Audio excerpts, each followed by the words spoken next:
우리가 살아가는 이제 사람과 사람 사이잖아요. 우리가 사람과 사람 사이 우리는 서로들 간에 살아가고 있는데 우리 사람 사이에서 일어나는 갈등 그리고 오해는 대부분의 경우는 서로를 잘 알지 못해서 일어나는 경우가 많습니다. 그래서 상대방에 대해서 알아가면 알아가게 될수록 풀기 어려웠던 관계나 그런 오해가 풀리기도 합니다. 이것은 근데 신앙생활도 마찬가지예요. 우리의 믿음이 자라지 못하는 중요한 이유 중에 하나는 무엇이냐면 저는 하나님을 잘 모르기 때문이다 라고 생각합니다. 그래서 믿음이 자라지 않는 거예요. 호세아 선지자는 이스라엘이 망한 이유가 여기에 있다라고 말합니다. 무엇입니까? 분명히 이스라엘은 하나님 백성이었습니다. 근데 그들은 하나님에 대한 지식이 없었어요. 하나님이 어떤 분이신지, 하나님이 무엇을 원하시고 무엇을 기뻐하시는지 하나님 백성이었지만 몰랐더라. 즉 하나님에 대해서 몰랐다라는 이야기입니다. 그래서 그들은 하나님 대신 우상을 섬기다가 망한 겁니다. 오늘 우리는 어떠한가요? 여러분 하나님을 잘 아십니까? 1절을 보면 이스라엘 자손의 온 회중이 엘림에서 떠나 엘림과 시내산 사이 신광야에 이르니 자 애굽에서 나온 지 제 2월 15일이라 이렇게 말하고 있어요. 여기부터 시작합니다. 이 1절은 무엇이냐면 이스라엘 백성이 출애굽한 지 이제 한 달 정도 지났다는 의미입니다. 그렇게 하면 쉬워요. 한 달 정도 지난 거예요. 출애굽 애굽 나온 지 한 달 정도 되었더라. 아마 이때쯤 이제 그들은 애굽에서 가지고 나왔던 양식을 가지고 나왔는데 애굽에서 가지고 나왔던 양식이 아마 바닥나기 시작했을 겁니다. 한 달 정도 지났으니까. 지금 이들은 어디에 있습니까? 광야, 사막에 있습니다. 그런데 광야는 양식을 얻을 수 없는 곳이잖아요.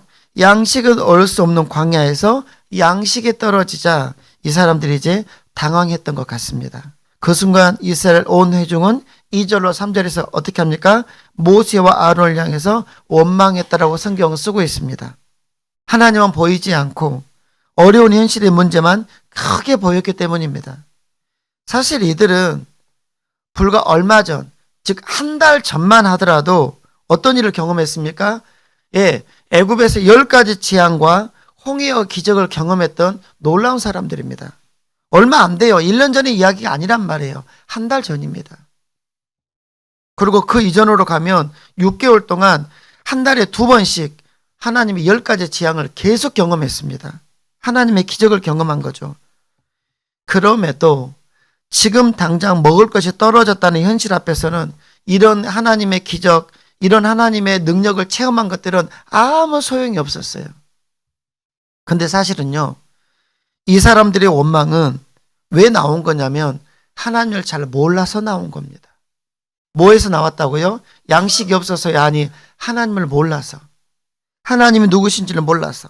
여러분 무슨 말입니까? 그러면 하나님은 먹을 것이 없는 현실의 문제를 해결해 주지 못할까요? 아니죠. 하나님은 홍해를 가르셨습니다. 10가지 재앙으로 애굽을 박살내셨습니다.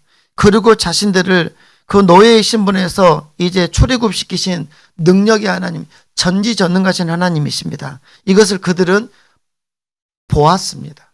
체험했습니다. 모두가 다 봤어요. 여기에서 우리는 신앙생활의 중요한 문제를 여기서 하나 체크할 수 있습니다. 그게 무엇입니까? 우리가 신앙생활을 하다 보면 광야에서 먹을 것이 떨어졌다라는 이러한 현실의 문제와 하나님을 믿고 따르는 신앙심. 자, 우리의 신앙생활은 2가지 면이 있습니다. 하나는 현실의 문제를 가지고 살아가는 것이고 하나는 신앙심을 가지고 살아갑니다. 그런데 문제는 뭐냐면 이 현실과 신앙심이 매 순간 갈등을 일으킨다라는 거예요. 어려운 말 아니죠? 갈등을 일으키고 있습니다. 그래서 하나님을 잘 모르는 사람들은 이런 생각을 합니다. 먹고 사는 것, 우리 먹고 사는 거잖아요. 먹고 사는 것은 농사를 짓거나 장사를 하거나 아니면 직장 생활을 해서 하는 것이지 하나님이 하실 일은 아니다라고 생각합니다. 이게 우리의 생각일 수 있어요. 먹고 살려면 직장 생활해. 라는 이야기입니다. 그래서 이런 사람들은 이런 말을 합니다. 많이 들어봤을 거예요. 교회 가서 기도하면 밥이 나오냐 떡이 나오냐? 교회 가서 기도하면 대학에 덜컥 붙냐? 이런 이야기예요. 여러분 정말 그래요? 여러분 그렇게 믿습니까? 교회 가면 교회는 신앙심 때문에 가는 것이지 우리의 삶의 문제를 해결하러 가는 것은 아닙니까? 정말 그러냐라는 거예요. 여러분이 정직하니 여러분을 만나셔야 돼요. 매 순간 설교 앞에서 말씀 앞에서 여러분 우리는 정직하게 하나님 앞에 우리를 세워봐야 됩니다. 그래야 바뀌어요. 정말 하나님은 우리들은 먹고 사는 문제를 해결할 수 없는 분인가요? 그냥 우리의 기도만 받으시는 분이십니까? 먹고 사는 문제는 그러면 우리가 직장 생활을 해야만, 사업을 해야만 해결할 수 있는 겁니까? 이 질문에 대한 정확한 답을 모르기 때문에 우리는 신앙생활을 하면서도 맨날 갈등하는 거예요. 어떤 갈등을 합니까? 예배 드려야 된가? 직장 가야 된가? 지금 기도해야 된가? 아니면 사람부터 만나서 사람 만나 부탁부터 해야 된가? 11조 드려야 되나? 노후 준비부터 해야 되나? 병원 가야 되나? 기도부터 해야 하나? 수많은 이야기를 가지고 우리는 신앙과 현실을 가지고 우리는 계속 갈등합니다. 말씀대로는 이렇게 해야 될 것 같은데 그렇게 하면 죽을 것 같거든. 말씀대로는 이렇게 할 것 같은데 그렇게 하면 망할 것 같거든. 그렇게 하면 다른 사람들도 다 뒤처질 것 같거든요.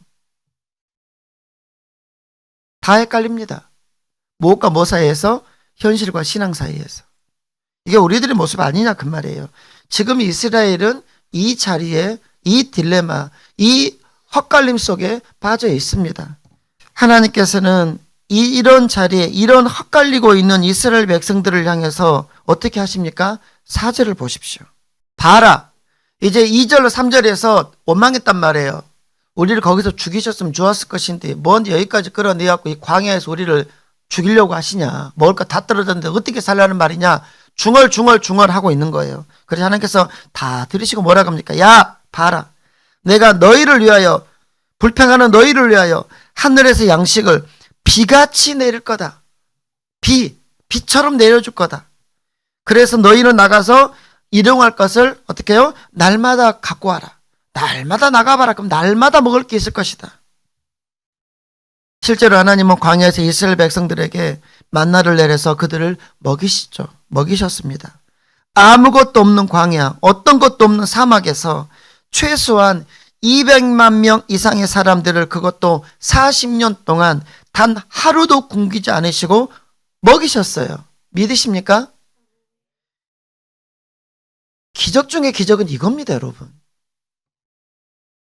어떻게 이럴 수 있어요?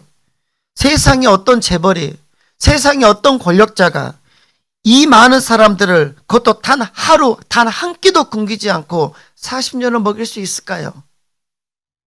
저는 궁금하면 못 참는데 계산해 봤어요. 200만 명 곱하기 365 곱하기 40년 곱하기 하루에 한 끼를 만원으로 해가지고 하루에 3만 원. 계산을 딱 때려봤더니 얼마가 나왔을까요? 몇 경이 나옵니다. 몇 경. 돈으로 따지면 몇 천조가 아니라 조 다음이 경이잖아요. 그 돈이 나옵니다. 근데 그 돈보다 더 큰 게 무엇입니까? 세상에 어떤 재벌이 단 하루도 빠지지 않고 단 하루도 오차 없이 이 사람들을 다 먹일 수 있냐 그 말이에요. 그런 건 그럴 수 있는 분은 하나님밖에 없는 줄을 믿으시길 바랍니다. 우리는 성경을 볼 때 이런 걸 보셔야 돼요. 14절 15절에 보면 이때 내린 만나에 대한 자세한 설명이 나옵니다. 만납니다. 새벽에 이슬과 함께 하늘에서 양식이 내려왔습니다. 새벽에 내려왔습니다. 근데 가만히 보니까 생긴 모양이 작고 둥글고 서리 같았답니다. 색깔은 하얗대요. 흰색이었답니다. 맛은요, 꿀 섞은 과자 맛이었어요. 내가 그랬어요. 딱 내 맛이다. 내가 딱 좋아. 저 단 거 좋아하거든요. 겁나 맛있었을 것 같아요. 가장 완벽한 영양식입니다. 이거 하나 먹으면 영양실조 안 걸렸어요. 이런 만나가, 하얀색의 이 만나가 매일매일 하늘에서 눈속이처럼 떨어졌습니다. 몇 년을요? 40년을. 상상해 보십시오. 얼마나 장관이었을까요? 날마다 그 일이 일어납니다. 날마다. 하나님은 성실하신 분이십니다. 오늘 피곤하다고 하루 안 줘버리면 다 죽는 거예요. 하나님은 하루도 거르지 않으셨습니다. 그런데 하나님은 이스라엘 백성들에게 그냥 만나를 내려서 배불리 먹게만 하신 것이 아닙니다. 만나를 내려주신 이 사건을 통해서 하나님이 이스라엘 백성들에게 하나님이 누구신지, 내가 누군지를 먼저 가르치고 싶으셨던 거예요. 그리고 그들의 믿음을 훈련시키시려고 이 만나 사건을 일으킨 줄로 믿으시길 바랍니다. 그러면 오늘 질문입니다. 하나님께서는 이 만나 사건을 통해서 이스라엘이 무엇을 배우기를 원하셨을까요? 여러분, 그러니까 두 가지로 말씀을 드리려고 합니다. 도대체 이 사건을 통해서, 이 만나를 내려주신 이걸 통해서 하나님은 이스라엘 백성들에게 무엇을 가르치고 싶으셨는가? 첫 번째입니다. 따라서 하겠습니다. 하나님이 누구신지를 배워야 했습니다. 하나님은 이스라엘 백성들이 만나를 통해서 하나님이 누구신지를 제대로 알기를 원하셨어요. 여러분, 하나님 어떤 분이십니까? 결론부터 말씀을 드릴게요. 따라서 하겠습니다. 하나님은 공급하시는 하나님이십니다. 하나님은 누구시라고요? 우리를 먹이고 입히시는, 우리를 살리시는 공급자이십니다. 이걸 믿으시길 바랍니다. 거창하게 신학적으로만 이야기하지 마시고 단순하게 생각하세요. 하나님은 공급자이십니다. 우리의 의식주의 공급자이십니다. 하나님 안에는 모자람이 없어요. 모든 필요를 채우시는 하나님, 사막에서도 양식을 공급하시는 하나님, 단 하루 단 한 끼도 어김없이 주시는 하나님. 만나 사건을 통해서 이스라엘은 바로 이 하나님을 체험하게 되었고 알게 되었습니다. 지금까지 이스라엘 백성들은 그들의 먹고 사는 문제는 애굽의 바로 왕이 해결해 주었죠. 지금까지 그랬습니다. 바로가 그들을 먹였어요. 바로는 이스라엘 백성들을 노예로 부리기 위해서 그들에게 딱 필요한 만큼, 죽지 않을 만큼의 양식만 주었습니다. 내가 먹을 것을 너에게 준다. 그러므로 너희들 내 말 잘 들어야 돼. 너희들은 내 노예야. 내 말 안 들으면 너희 죽어. 나밖에 너희를 살릴 자가 없어. 바로의 말이었습니다. 이스라엘 백성이 바로의 노예가 된 것은 사실 따지고 보면 바로가 주는 그 밥 먹고 살려고 그랬던 거예요. 먹고 살라고. 그런데 이제 하나님은 이스라엘 애굽에서 건져내시고 하나님이 그들의 필요한 양식을 주십니다. 그러므로 이제는 더 이상 바로 찾아가 굽신걸 필요 있어요, 없어요? 없어요. 더 이상 얘들아 바로한테 가지 마. 내가 줄게. 하나님이 먹고 사는 모든 문제를 해결해 주실 것이기 때문에 이제 바로는 그에게 필요 없어요. 그러므로 우리는 하나님을 우리의 생사화복의 주관자, 우리의 먹고 사는 문제, 우리의 삶의 문제 해결자로 여러분 믿어야 합니다. 오늘 우리가 먹고 사는 것이 하나님의 은혜라고 여러분 믿습니까? 여러분, 때로는 우리는 이런 생각도 합니다. 내가 잘나서 내 노력으로, 내 지혜로, 내 건강으로 산다고 생각합니다. 천만에요. 우리는 하나님이 주신 지혜와 건강 때문에 우리는 살아갑니다. 하나님이 주신 공기로 우리는 호흡하고 있습니다. 하나님이 지켜주심으로 우리는 묻지마 그런 폭행을 당하지 않고 하루하루 안전하게 살아갈 수 있습니다. 궁극적으로 보면 내 힘과 내 지혜와 내 노력과 내 능력인 것 같지만 궁극적으로 가만히 돌아보면 그 모든 것을 배후에서 공급하시는 하나님의 은혜로 우리는 사는 겁니다. 이걸 내 마음에서 진실로 고백해야 그가 성도입니다. 내가 직장 가서 개고생해서 산다? 그 사람은 성도 아닙니다.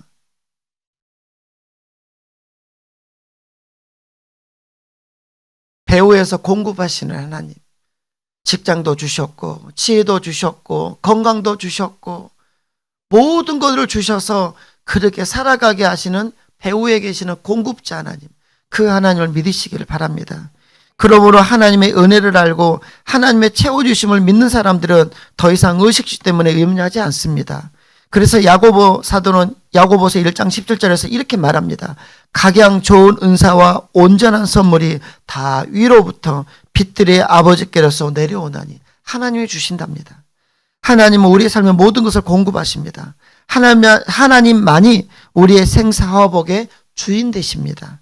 그러므로 이제 그 하나님을 기쁘시게 하며 그 하나님만 섬기시기를 바랍니다. 예수님 마태복음 6장에서 염려하지 말라고 교훈하시면서 이렇게 말씀하시죠. 야, 공중의 새를 봐라.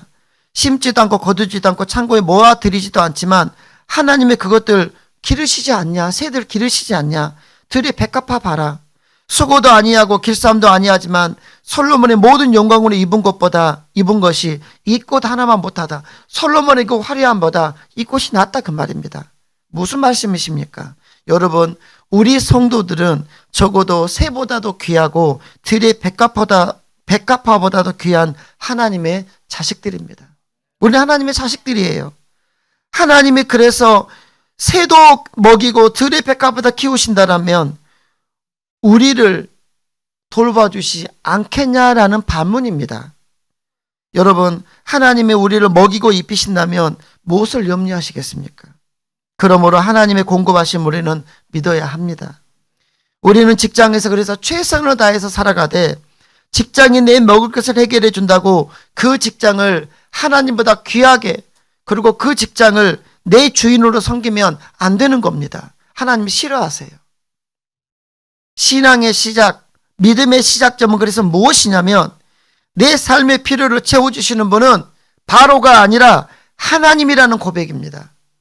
내 필요를 채워주시는 분은 내 직장의 사장이 아니라 하나님이시다라는 고백이 우리 신앙의 진짜 출발점입니다. 여러분, 그래요. 우리를 먹이고 보호하시는 분은 하나님 뿐이십니다. 그래서 12절에서 하나님이 이렇게 말씀하십니다. 다 같이 읽어볼까요? 12절. 자, 하나님 화나서 하신 말씀입니다. 시작. 내가 이스라엘 자손의 원망함을 들었노라. 그들에게 말하여 이르기를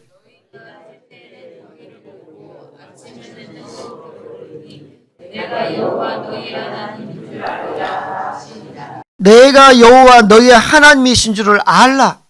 내가 하나님이다. 내가 주인이다. 내가 너희의 창조자다.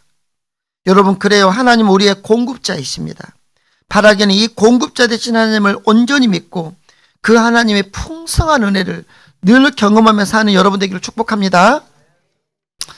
두 번째, 하나님은 이 만나 사건을 통해 따라서 하겠습니다. 하나님을 섬기는 법을 배워야 했습니다.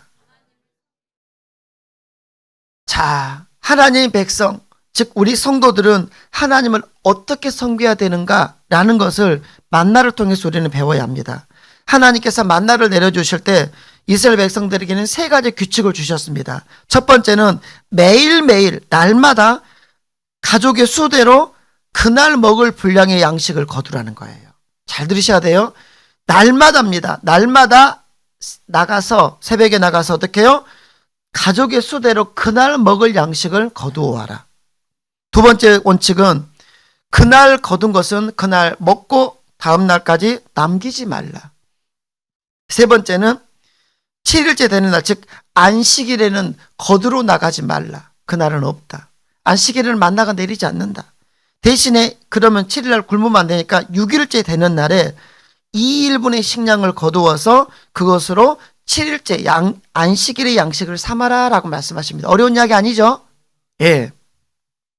이 규칙입니다. 근데 이 규칙은 뜯어보면 성도들의 삶의 모습이 어떠해야 되는지를 보여주고 있는 이야기입니다. 우리 성도들은 어떻게 살아야 되는가라는 것에 대한 하나님의 가르침이 이 세 가지 규칙에 담겨져 있습니다.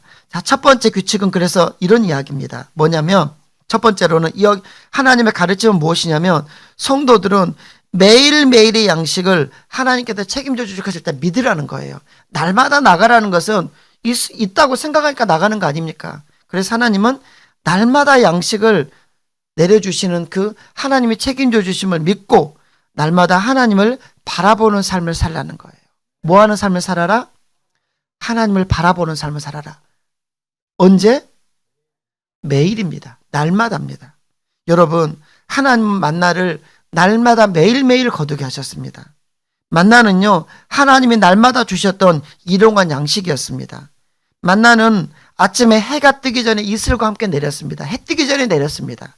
그리고 놀랍게도 해가 뜨면 없어져 버렸어요. 헐, 뭐래? 해 뜨기 이슬과 함께 새벽에 내렸고 해가 짠하고 뜨면 없어져 버렸어요. 흥미로운 것은 또 이 만나는요, 하루가 지나서 그 다음날에 먹으려고 하면 벌레가 생겼고 냄새가 났습니다.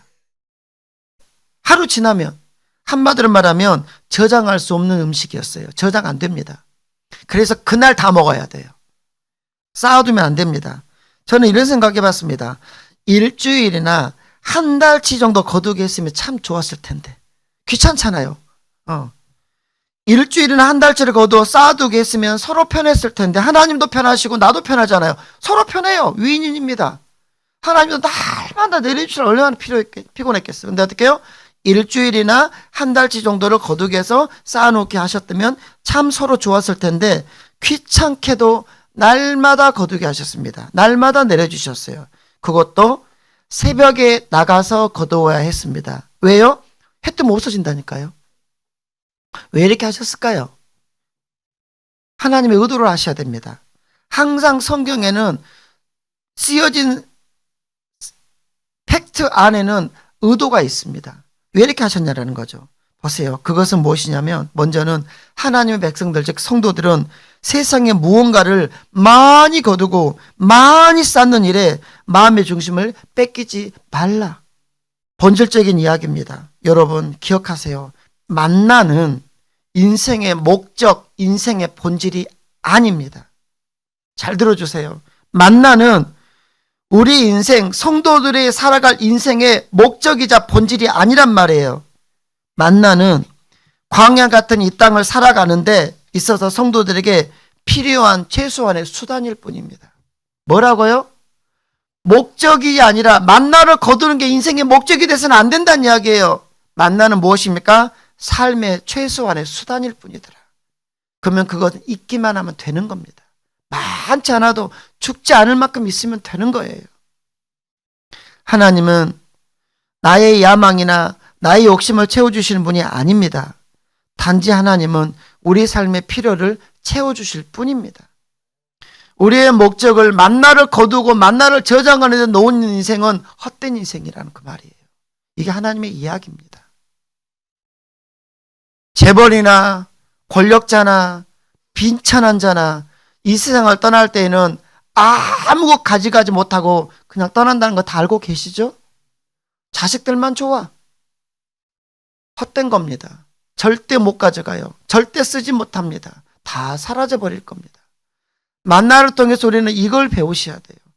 만나는 인생의 목적이 아니라 수단일 뿐이야. 최소한의 수단일 뿐이야. 그것은 최소한으로 있으면 돼. 나머지 본질적인 인생의 목적은 무엇인지를 내가 깨달아야 돼. 한편 이스라엘 백성들은 새벽마다 일찍 일어나야 했어요. 해 뜨면 만나는 사라졌기 때문에. 그러면 그날의 양식은 없어서 가족 모두 쫄쫄 굶어야 했던 겁니다. 늦잠 자면 굶어야 돼. 이것은 그날의 양식을 위해 새벽마다 하나님 앞에 나가라는 이야기입니다. 언제 나가라? 하루를 시작하기 미명에 새벽마다 하나님 앞에 나아가서 그날의 양식을 구해와라. 안 그러면 뭐한다? 굶어 죽는다. 즉 새벽마다 그날의 필요를 가지고 하나님 앞에 나아가는 삶, 이것이 바로 하나님이 원하시는 성도들의 온전한 삶의 모습입니다. 저는 그래서 새벽마다 그날의 기도만 합니다. 하나님 오늘 하루도 도와주십시오. 오늘 하루도 승리하게 해주십시오. 오늘 하루도 하나님께 영광이 되게 해주시옵소서. 저는 날마다 새벽마다 오늘 하루를 구합니다. 왜요? 내일은 내 날이 아니란 말이에요. 내일은 저는 천국에 있을 수도 있어요. 저는 항상 그 생각하고 삽니다. 오늘 제가 여러분을 만났지만 내일은 저는 여러분과 제가 못 만날 수도 있다고 저는 생각합니다. 우리는 그런 인생입니다. 그런데 우리가 1년 뒤, 2년 뒤를 오늘 새벽에 구해요. 오늘 새벽은 그날의 일정과 그날의 해야 할 일과 그날의 족한 하나님 은혜를 구하시면 됩니다. 이 말을 또 미래를 계획하지 말란 말로 들으시면 안 됩니다. 만나의 이야기입니다. 하나님은 만나를 통해서 그날의 삶을 내게 구하라. 새벽마다 내게 나오라. 걱정이네요. 내일 새벽에 너무 많이 나오시면 어쩔란가. 또한 만나를 다음날까지 남기지 말라고 하신 것은 무엇이냐면 하나님께서 성도들의 삶을 오늘만 아니라 내일과 영원토록 책임져 주신다는 것을 믿으라는 거예요. 왜 남겨놓는 겁니까? 내일을 위해서입니다. 이거는 무엇입니까? 그래서 남겨놓는 행위는 무엇입니까? 불신앙입니다. 불신앙입니다. 믿지 않는 거예요. 믿었다면 먹어야지. 왜? 내일은 또 내일의 양식이 내릴 거니까. 하나님은 절대 실수하지 않은 분이시니까. 근데 하나님이 실수할 것 같아. 그러면 굶어야 돼, 내 자식은. 나는 굶어야 되는데 내 자식 굶으면 안 돼. 그러니 그냥 꼼쳐 놓는 거예요. 잔머리 쓰는 거예요. 내일 때문에. 하나님 안 주시면 어쩌려고. 이 사람들은 자기 힘으로 살겠다는 사람들이에요. 하나님 공급하심이 아니라 내 힘으로 살겠다. 내 힘으로 내 자식 키울 거다. 내 힘으로 내 노후를 책임질 것이다. 여러분, 하나님은 우리의 필요를 다 알고 계시는 분이십니다. 만나는 하나님이 내려주신 하늘의 양식이었어요. 그 하늘의 양식이 만나를 하나님께서는 이스라엘 백성들에게 40년 동안 날마다 단 하루도 거르지 않고 넉넉히 공급해 주셨어요. 배가 터지도록. 적게 거둔 자나 많게 거둔 자나 부자감이 없고 남는 자도 없게 하셨다라고 성경은 쓰고 있습니다. 각자의 분량에 맞게 주셨다 그 말입니다. 이 하나님은 지금도 살아계셔서 오늘 우리들에게도 동일하게 인도해 주시려 믿으시기를 바랍니다. 믿음이라는 게 다른 게 아니에요, 여러분. 믿음이라는 게 거창한 게 아니에요, 여러분. 믿음이라는 것은 공급자 하나님을 믿고 생사화복의 하나님을 믿고 내가 그 하나님과 함께 믿음으로 살아갈 때 그 하나님이 나는 모르겠지만 내 오늘과 미래와 영혼까지 책임져 주실 것이라 그냥 믿어버리는 거예요. 여러분, 그러므로 하나님의 백성들은 매일의 양식을 염려하는 대신에 우리 예수님의 기도에 가르친 대로 일용할 양식을 달라고 기도하셔야 됩니다. 새벽마다 하나님, 오늘도 내게 필요한 지혜와 명철함과 하나님 입술의 권세를 주시옵소서. 오늘도 이러이런 일들이 진행되어질 텐데 하나님 도와주시옵소서. 염려하지 말고 그날의 양식을 그날 하나님께 달라고 기도하라는 거예요. 또한 세상 헛된 것에 대한 과도한 욕심 버리고 공급하시는 하나님은 날마다 바라보면서 하나님 바라보라는 겁니다. 날마다 바라보라는 거예요. 바라보면서 그 하나님 말씀에 순종하고 믿음으로 살라는 겁니다. 이게 만나에 담긴 마음입니다. 두 번째, 안식일에 만나를 주시지 않는 하나님의 가르침은 무엇이냐면 만나보다도 만나를 내려주시는 하나님을 예배하는 것이 성도의 본분이라는 겁니다. 또한 하나님의 뜻을 어기며 행하는 인간의 수고는 실상은 아무것도 얻을 것이 없는 헛수고다라는 걸 가르쳐주고 있습니다. 여러분, 만나를 주신 하나님의 원칙은 안식일에는 주시지 않는다는 거였어요. 하나님은 안식일 전날 그래서 이틀분의 만나를 거두어서 안식일까지 보관하게 하셨습니다. 신기한 것은 다른 날에는 저장이 안 됐지만 안식일에는 만나가 상하지 않았던 겁니다. 6일째 거둔 만나는 그 다음날 먹어도 싱싱해 좋았던 거예요. 하나님께서 이렇게 하기로 하셨습니다. 약속하셨어요. 그러니까 6일째 되는 날 이틀분을 거두고 안식일 날은 나가지 마 이렇게 말씀하셨어요. 왜 이렇게 하신 겁니까? 그것은 하나님의 백성들이, 이스라엘 백성들이 만나를 거두는 것보다 하나님께 예배하며 사는 것이 더 중요하다는 것을 가르치려고 그러셨던 거예요. 즉 무엇입니까? 성도는 예배 드리는 백성이라는 겁니다. 예배가 뭡니까? 한마디로 말하면 이겁니다. 하나님 베푸신 은혜에 감사와 영광을 올려드리는 것. 예배가 뭐라고요? 하나님께서 베풀어 주신 그 모든 은혜에 우리는 피조물로서 받은 자로서 감사와 영광을 올려드려 버리는 겁니다. 이게 예배라는 거예요. 즉 무엇이에요? 이스라엘 백성들은 매일의 양식인 만나 소중하죠. 없으면 죽으니까. 그런데 그 만나에 집중하지 말라는 거예요. 매일의 양식인 만나보다도 누가 더 소중해야 됩니까? 만나를 공급해 주시는 분. 이해하시겠어요? 만나보다 소중한 게 만나를 공급해 주시는 분. 그분이 누구십니까? 하나님이시죠. 만나를 주시는 분. 근데 우리는요, 살다 보면 이렇게 헷갈립니다. 우리는 돈이 있어야 살죠. 이건 사실입니다. 만나가 있어야 사는 것처럼 돈이 있어야 삽니다. 물질이 있어야 삽니다. 그런데 하나님 뭐라고 이 말대로라면 물질보다 소중한 게 무엇이라고요? 그 물질을 주신 하나님께 집중해라. 우리는 뭐합니까? 물질에만 집중합니다. 만나 소중하다니까요. 그러나 만나보다 소중한 게 무엇입니까? 주시는 분이세요. 하나님은 그걸 알라는 거예요. 내가 준다. 내가 만나보다 비교할 수 없을 만큼 내가 중요한 자이다. 물질 있어야 된다. 없으면 굶는다. 물질을 주시는 분이 누구시다? 나다. 여러분 믿으셔야 됩니다. 기억하셔야 됩니다. 그래서 뭐예요? 그 만나를 통해서 7일째는 만나 거두지 말고 거둔 만나를 먹으면서 공급자 하나님을 기억하고 그분을 높이라는 거예요. 그게 예배라는 겁니다. 감사와 영광을 올려드리니 마땅하다. 만나가 아니라 만나를 주신 하나님께 감사와 영광을 올려드림이 마땅하다. 여러분 그래요. 하나님께서는 그때나 지금이나 우리 성도들로부터 예배 받으시기를 기뻐하시고 원하십니다. 주일날 빠지시면 안 돼요. 안식일은 주일입니다. 주님 부활 이후에 안식일이 주일로 바뀌었죠. 우리는 주님의 부활을 기념하여 이제 주일을 지키는 겁니다. 안식일을 지키지 않습니다. 이 주일날 일주일에 바쁜 시간이지만 하루를 내어서 하나님을 기억하면서 하나님께서 내 삶 가운데 행하셨던 그 놀라운 일들을 기억하면서 하나님께 바른 예배를 올려드려야 될 줄로 믿습니다. 이것이 성도들의 삶이다 그 말이에요. 그러므로 하나님의 공급하심의 은혜와 복으로 사는 성도들에게 예배는 다른 그 무엇과도 흥정의 대상이 되어서는 안 되는 겁니다. 그러면 하나님 진노하세요. 여러분 이 말 기억하세요. 겁주려고 하는 게 아니라 하나님 진노하십니다. 예배를 흥정의 대상으로 놓고 다른 것보다 소중하게 생각하면서 하나님의 예배를 뒤로 밀어버리면 하나님은 그 성도에게 진노하십니다. 그래서 저는 주일 성수를 그렇게 강조합니다. 한편 이스라엘 백성들은 안식일에 만나가 내리지 않을 것이라는 말을 들었을 때 당장 먹을 걸 염려했습니다. 하나님으로부터 지금 매일매일 양식을 공급받고 있으면서도 먹고 있으면서도 염려했습니다. 그래서 어떤 사람들은 나가지 마라, 나가면 아무것도 없다라는 그 명령을 어기고 일부 이스라엘 백성들이 들에 나가보았습니다. 아무것도 못 거뒀어요. 뭐 한 겁니까? 헛수고한 겁니다.